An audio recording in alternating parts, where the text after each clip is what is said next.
এই মদন কামদেৱ এতিয়া ধৰক আমাৰ কামৰূপৰ যিটো নাম আমি শুনা মতে মদন কামদেৱ হৈছে কি মহাদেৱে যেতিয়া ত্ৰিজগতৰ অধিপতি হ'ব বিচাৰিছিল তেতিয়া স্বৰ্গৰ দেৱতাসকলে কামদেৱ আটাইতকৈ ধুনীয়া আছিল গতিকে কামদেৱক পঠাইছিল যে শিৱৰ ধ্যানটো অতি সোনকালে ভগ্ন কৰ আৰু তাৰ পিছতহে আমি শিৱ ত্ৰিজগতৰ যাতে অধিপতি হ'ব নোৱাৰে।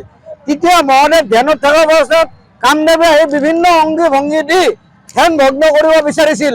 মহাদেৱৰ খং উঠি মাজৰ চকুটো যেতিয়া মেলি দিলে কামদেৱ ভস্ম হৈ গ'ল আৰু যাৰ পিছতে কামদেৱৰ ঘৈণীয়েক ৰতি দেৱীয়ে বিভিন্ন স্তুতি কৰাৰ পিছত কামদেৱক পুনৰ জন্ম দিব লগা হৈছিল, সেই হ'ল কামৰূপ। এই কামৰূপত যদি মদন কামদেৱৰ যিটো ইয়াত আমি টেম্পুল দেখা পালোঁ, মন্দিৰ দেখিছোঁ, এইটো আটাইতকৈ ধুনীয়া ডেভেলপ হ'ব লাগিছিল।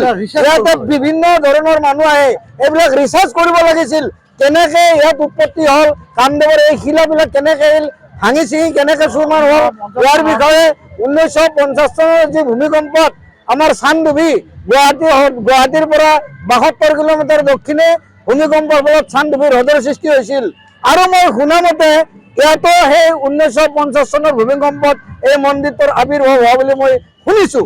কিন্তু তেতিয়াৰ পৰা এতিয়ালৈ এই জাগাখিনিৰ ডেভেলপ হোৱা নাই, কোনো ৰিচাৰ্চ কৰা নাই আৰু আমি মন্ত্ৰী সকলোকে জনাওঁ যদিও বিশেষকৈ অসমৰ মুখ্যমন্ত্ৰী ডক্টৰ হিমন্ত বিশ্ব শৰ্মা তেখেতে যদি অকণমান চকু ঘূৰাই কামৰূপ নামটো কেনেকৈ হ'ল, সেই কামৰূপ নামেৰে কামদেৱৰ মন্দিৰ যিহেতুকে ইয়াতে আছে, গতিকে অতি সোনকালে ডেভেলপ কৰক, এইটো ৰাইজৰ বিপুল দাবী।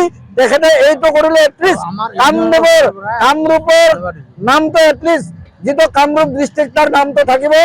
আমি ইয়াৰ পৰাই বনভোজস্থলীৰ পৰা সকলোৰে হৈ আমি আবেদন জনাইছোঁ তথা গুৱাহাটী সদনগৰ ইউনাইটেড ৱৰ্কমেন ইউনিয়নৰ তৰফৰ পৰা আমি তেখেতক আবেদন জনাইছোঁ অতি সোনকালে এইটো ডেভেলপ কৰক আৰু আমি ৰাইজৰ পৰা যিমান দূৰ পাৰোঁ ডেভেলপৰ কাৰণে যি পাৰোঁ ৰাইজে হাত নখ জোকাৰিলে নৈ বয়, আমি তেখেতসকলক যিমান দূৰ পাৰোঁ সহযোগিতা কৰিম।